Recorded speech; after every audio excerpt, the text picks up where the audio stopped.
Kita nggak kasih angka ya, lihat gambarnya saja. Sebagian besar yang biru lebih tinggi dari yang orange. Hanya sekali kayaknya di 2022 yang orange lebih tinggi dari biru. Apa artinya? Ya realisasi rata-rata lebih rendah dari APBN-nya. Nah 2026 ini malah pemerintah yakin di atas 5,4. Tapi apapun yang sudah terjadi, realisasi cenderung lebih rendah dari yang diasumsikan atau ditargetkan pertumbuhan ekonomi. Ada juga yang komentar, itu namanya target kan harus tinggi. Enggak begitu. Kalau untuk APBN beda, karena dia ditaruh, dia akan mempengaruhi perhitungan lainnya. Ya kalau taruh harapan, ya kenapa nggak ditaruh 8 aja semua?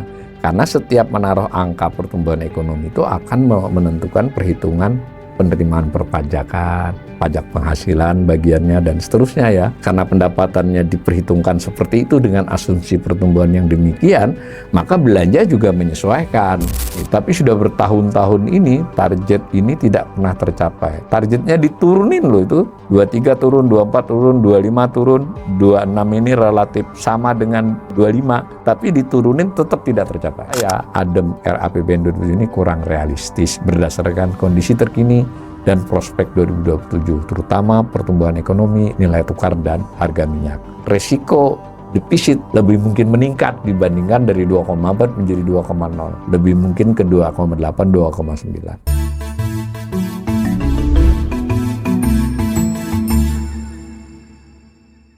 Salam cerdas, komunitas pembelajar yang saya hormati. Berjumpa kembali dengan saya di kanal Awali Rizki dalam sesi assessment ekonomi. Assessment saya kali ini mungkin ada 4 atau 5 sesi terkait dengan rancangan anggaran pendapatan dan belanja negara RAPBN tahun 2027.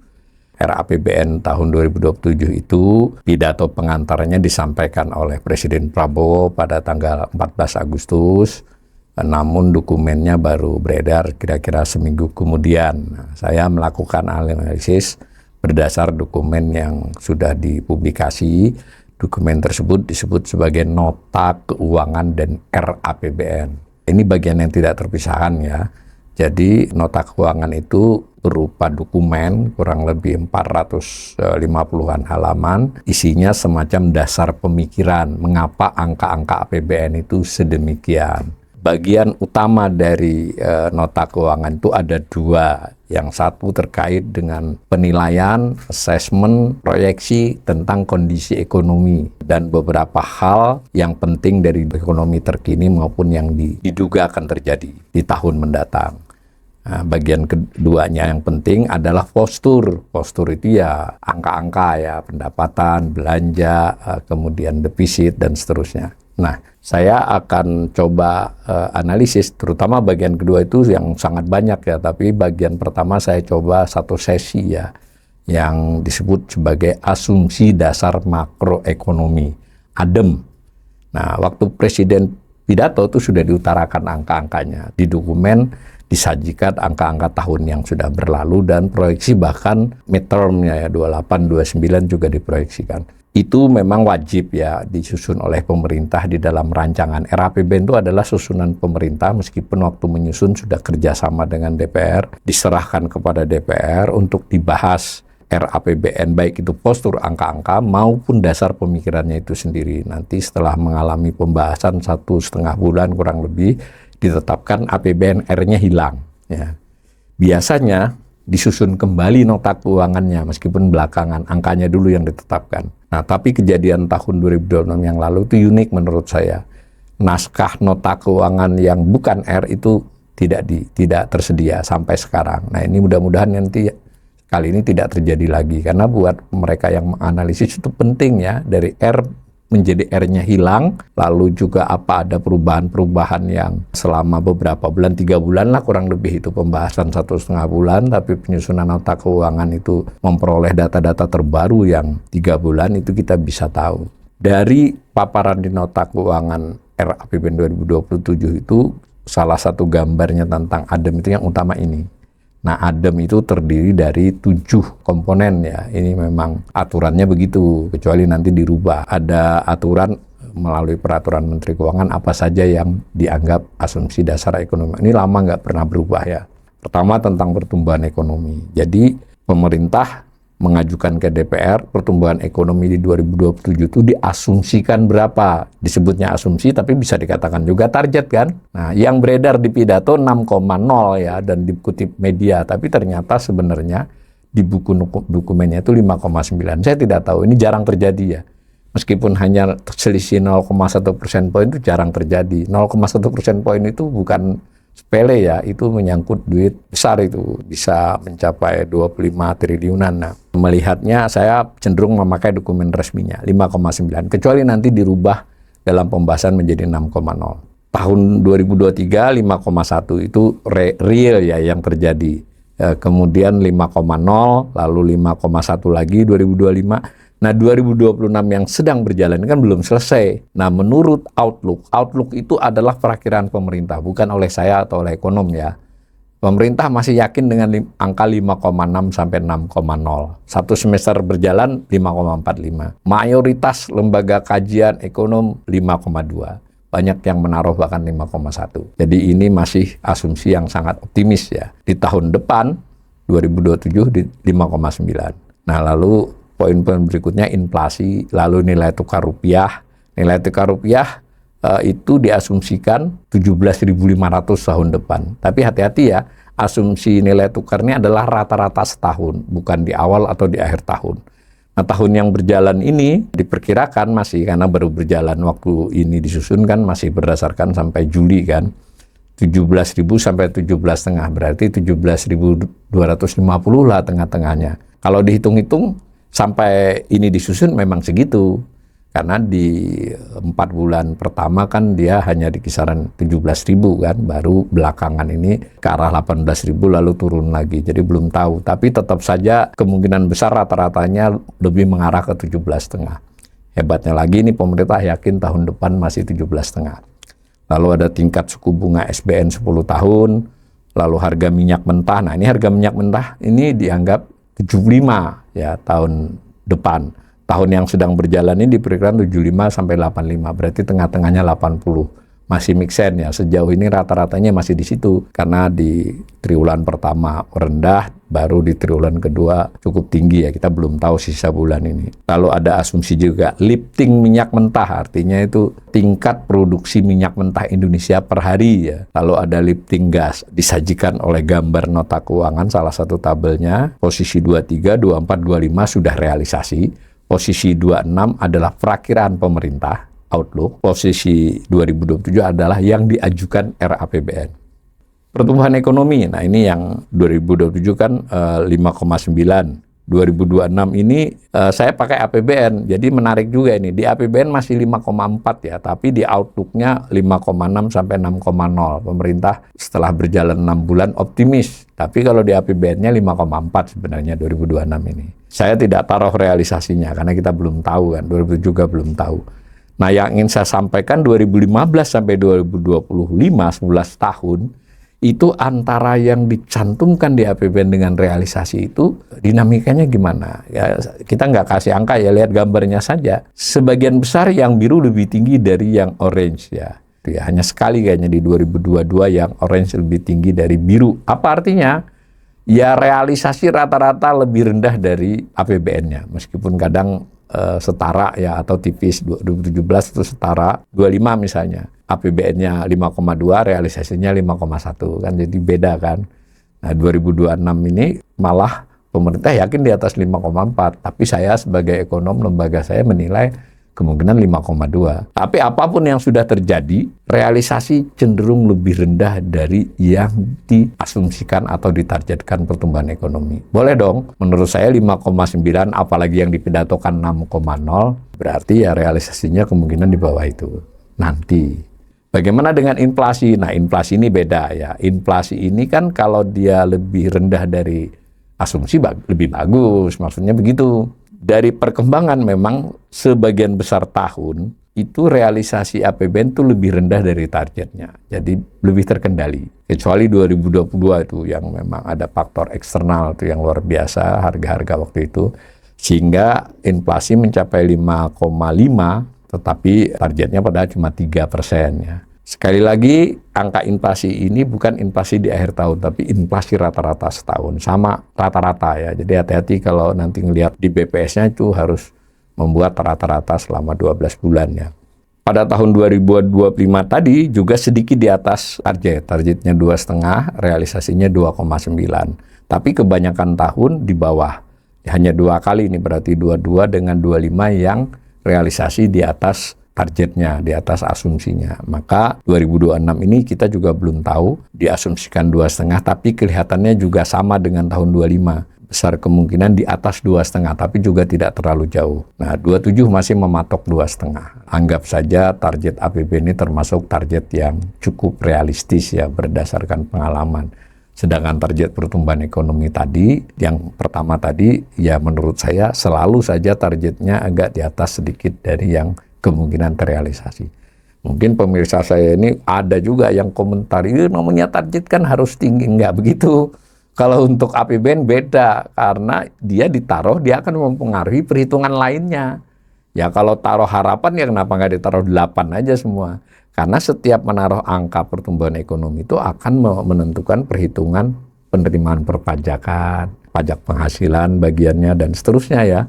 Nah, karena pendapatannya diperhitungkan seperti itu dengan asumsi pertumbuhan yang demikian, maka belanja juga menyesuaikan gitu. Belanjanya ya kira-kira pendapatan itu belanjanya bisa sedikit diangkat ya. Jadi tidak bisa hanya kita harus optimis, enggak begitu, harus perhitungan. Karena itu ada nota keuangannya, di nota keuangan itu dijelasin kenapa 5,9 gitu. PMTB sekian, konsumsi sekian, ada penjelasannya. Menurut penyusunnya ya itu realistis ya. Ya realistis, tapi selalu di-up sedikit gitu untuk pertumbuhan ekonomi. Kalau inflasi bisa dikatakan realistis. Nah, bagaimana dengan nilai tukar rupiah? Nah, nilai tukar rupiah ini juga menarik. Tidak selalu realisasi itu lebih lemah. Ini kalau lebih tinggi ini berarti lebih lemah maksudnya. Dibandingkan APBN-nya. Pernah juga beberapa kali lebih rendah. Tetapi di 22, 23, 24, 25, jadi 4 tahun terakhir ya, 26 belum terbukti, tapi bisa dipastikan, itu realisasi cenderung lebih lemah dari APBN. Nah, ini yang menarik. Jadi ketika 2026 ini mengasumsikan 16.500, kita semua tahu rata-rata sampai saya typing ini saja mungkin sudah di 17.200 tadi kan. Karena itu pemerintah pun menduga akan 17.250. Tapi saya lebih cenderung menaruh angka 17,5 rata-ratanya di 26. Berarti jauh kan dari asumsi. Nah, di 2027 pemerintah sudah mematok 17,5. Nah, berdasarkan tren beberapa tahun terakhir, ini juga terlalu berani menaruh ini. Jadi kemungkinannya juga bisa dilewati. Tapi cukup realistis juga sudah naruh 17,5, bukan lagi 17.000. Karena awal-awalnya saya dengar-dengar sempat mau ditaruh 17.000. Sekalipun ketika kita typing ini rupiahnya mengarah ke 17,6 ya. Tapi kan 17,6 tetap lebih tinggi dari 17,5 ya. Dan dalam konteks 2026 ya pastilah melampaui 16,5. Jadi nilai tukar juga asumsi yang membutuhkan effort yang besar dari pemerintah ya untuk memenuhi target tersebut. Bagaimana dengan tingkat suku bunga SPN 10 tahun? Yang berjalan ini 6,9 APBN-nya. Beberapa bulan pertama dia di bawah, di kisaran 6, di kisaran 7, kemudian 7 lebih sedikit. Jadi secara rata-rata mungkin 6,9 ini bisa terpenuhi kecuali ada kejadian-kejadian yang lebih goncangan di bulan-bulan terakhir dari Agustus sampai 5 bulan terakhir lah. Itu bisa saja mencapai 7,1, 7,2 ya. Sekarang di 7,2an yang 10 tahun. Tapi kan di bulan Januari, Februari, Maret di bawah 7 ya, bahkan sempat hanya 6,1 di awal-awal. Jadi di rata-rata 6,9 ini mungkin bisa terpenuhi. Tapi apakah 6,9 di 2027 bisa dipenuhi? Ya itu soal lain lagi. Nah, kalau berdasarkan pengalaman beberapa tahun terakhir, memang nggak bisa dipastikan. Kadang di atas, kadang di bawah. 22 dia di atas, 21 di bawah asumsi. Sederhananya kalau lebih ini buruk ya, karena kan ini bunga yang harus dibayar. Nah, di 24 lebih tinggi. Nah, kemarin 25 karena menduga keadaan ekonomi sedemikian rupa ditaruh asumsi 7. Ternyata rata-ratanya hanya 6,7. Jadi cukup mending lah. Tetapi menurut saya ini harus dikaitkan dengan asumsi pertumbuhan ekonomi tadi. Kalau meletakkan angka 6,9 sebagai suku bunga SBN 10 tahun, kita tidak membayangkan sumber pertumbuhan ekonomi dari mana? Dari sisi biaya investasi. Karena suku bunga SBN ini sangat mempengaruhi. Kalau SBN-nya 6,9, anggap aja 7 ya. 7 itu kan pastilah BI juga kesulitan untuk menurunkan BI rate-nya ya. Yang 4,75 ini sudah termasuk yang tidak pas. Kalau mengikuti ini kan dia nggak boleh jauh sebenarnya. Dan yang penting pihak perbankan atau lembaga pembiayaan non perbankan punya pilihan dong. Selain menyalurkan kepada sektor-sektor real, dia bisa pakai SBN, bahkan individu, karena ada SBN retail. Ingat, perbankan punya dorongan untuk tetap mempertahankan SBN. Nah, dengan demikian alokasi untuk sektor real kan melemah. Pertumbuhan ekonominya dari mana? Meskipun kalau dia di SBN, mungkin pemerintah akan pakai SBN itu untuk mendorong pertumbuhan ekonomi. Dari sisi ini, debat akan cukup kompleks. Si pemerintah pakai duit yang dapat dari SBN ini untuk apa? Kalau memang untuk yang mendorong pertumbuhan ekonomi, dia menggantikan tadi seandainya disalurkan ke kredit. Tapi kalau ternyata ini dipakai untuk bayar bunga utang, dipakai untuk bayar utang, dipakai untuk kegiatan-kegiatan yang tidak memberikan multiplier efek atau efek pengganda kepada kinerja ekonomi real, ya angka 6,9 ini tanda petik ya berlawanan dengan asumsi 5,9 pertumbuhan ekonomi tadi. Idealnya kalau mau segitu ya si suku bunganya ya di bawah 6. Tapi kalau ditaruh 6, sementara kondisi terkini pasar keuangannya kan ya mempertahankan 7 aja sudah berat. Nah, di sini mulai saya memiliki penilaian, ini asumsi dasar ini perhitungan atau keinginan. Nah, mudah-mudahan pemirsa nangkap maksud saya ya. Ya boleh saja bahwa ini pemerintah yang khusus, tapi saya jadi ini harapan atau perhitungan gitu aja. Bagaimana dengan harga minyak? Kalau ini nggak bisa disalahin pemerintah ya, karena kita harga minyak ini kita given. Given artinya kita itu bukan penentu harga. Kita price taker ya, kita hanya bisa ikut harga internasional. Dan kondisinya pun fluktuasi, kadang di bawah, kadang di atas. Jadi tidak mesti ekstrim 2015 ketika kita menduga tinggi, ternyata rendah, dan seterusnya. Ketika kita menduga rendah, dia lebih tinggi. Nah, 26 ini kelihatannya di atas 70 ya, rata-rata loh, rata-rata. Kemungkinan bisa mencapai 80, 85 ya. Tadi kalau dari dugaan pemerintah tuh 75 sampai 8, berarti 80 pemerintah melihatnya. Nah, 27 pemerintah naruh 75, lebih konservatif. Tapi saya kira ini juga asumsi yang ya boleh dikatakan realistis lah, ditaruh 75 itu ya. Meskipun lebih realistis kalau ditaruh 80 sebenarnya. Nah, bagaimana dengan lifting? Nah, ini lifting ini menarik ya. Lihat gambar itu yang biru dengan orange. Hampir selalu realisasi di bawah target, meskipun tipis. Jadi target di 2026 ini 600.000 barel per hari. Kalau 2027 tetap 610.000 barel per hari. Tapi sudah bertahun-tahun ini target ini tidak pernah tercapai. Targetnya diturunin loh itu. 23 turun, 24 turun, 25 turun, 26 ini relatif sama dengan 25. Tapi diturunin tetap tidak tercapai. Ya banyak faktor. Saya kira kita sudah pernah juga mengundang narsum ya di kita. Nah, saya juga nanti akan coba cari waktu untuk assessment tentang ini. Ya kondisi ladang-ladang minyak kita, kondisi investasi kita di sektor eksplorasi dan eksploitasi dan lain sebagainya. Kelihatannya lifting minyak mentah kita ya segitu-gitu aja, sedikit di bawah target. Nah, lalu lifting gas. Nah, lifting gas ini sebetulnya juga mengalami penurunan target. Tapi diturunkan target pun tidak tercapai. Dan 2027 ini nurunkannya cukup signifikan loh targetnya dibandingkan 26. Bisa jadi karena 26 yang sedang berjalan ini sudah dihitung nggak tercapai. Sehingga 27 dikurangi lagi. Karena kan perhitungan itu atas dasar kontrak kerja yang existing, sumur, dan sebagainya ya. Hitungan-hitungan begitu. Tapi apapun, lifting gas cenderung sedikit di bawah targetnya.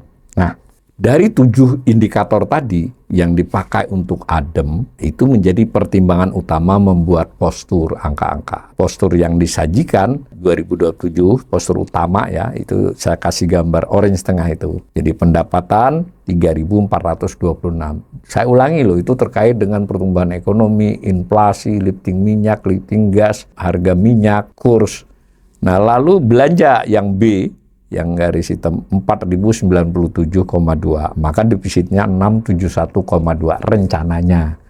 Pendapatan dirinci ada penerimaan perpajakan, ada PNBP, belanja dirinci belanja pemerintah pusat, transfer ke daerah. Kemudian dari kebetulan defisit ya tadi, defisit itu dicarikan pembiayaan 671,2. Kalau dari sisi ini pemerintah kelihatan ingin menyampaikan di nota keuangannya, kami mau mengendalikan defisit. Pendapatan ditargetkan meningkat, belanja meskipun meningkat tidak sepesat peningkatan pendapatan. Sehingga defisitnya menyempit. Menyempit dibandingkan apa? Dibandingkan outlook. Nah, outlook tadi, outlook adalah perakiraan pemerintah terhadap realisasi 2026. Di outlook kan 734,3 tuh. Sekarang jadi 671,2. Bahkan APBN sebenarnya hanya 689. APBN 2026 itu hanya 689,15 triliun. Setelah berjalan 6 bulan, pemerintah merasa ini akan membengkak, melebar menjadi 734,3. Mau ditekan lagi di 2027. Cara menekannya, pendapatannya dinaikin, belanja memang meningkat juga, tapi lebih tipis meningkatnya. Nah, sini saya sajikan angka-angkanya, persentasi kenaikan dari masing-masing postur tadi. Tapi ini akan kita bahas tersendiri ya. Yang penting, RAPBN 2007 ini min 2,40%. Sementara di APBN 2026, min 2,68% atas PDB. Outlook melebar menjadi min 2,85%. Kalau saya menilai sederhana aja, nanti tentu saya akan assessment di sesi-sesi berikutnya. Target defisit ini juga harapan. Tadi pendapatannya itu karena asumsi dasar ekonomi makronya begitu, lalu pendapatan seolah-olah bisa meningkat begitu.